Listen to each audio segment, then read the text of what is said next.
நமது விருந்தோம்பல் குணத்தால் நமது மரபணுவிலேயே சனாதன தர்மம் நுழைந்துள்ளது என்று தமிழ்நாடு ஆளுநர் ஆர்.என். ரவி கூறியுள்ளார்.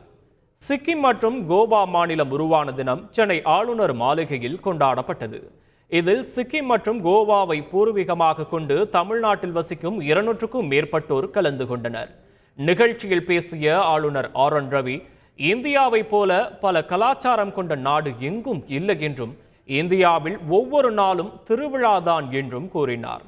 நமது விருந்தோம்பல் குணத்தால் நமது மரபணுவிலேயே சனாதன தர்மம் நுழைந்துள்ளது என்றும், அதை மறைக்கும் காரணிகள் ஒரு நாள் துடைத்தெறியப்படும் என்றும் அவர் கூறினார்.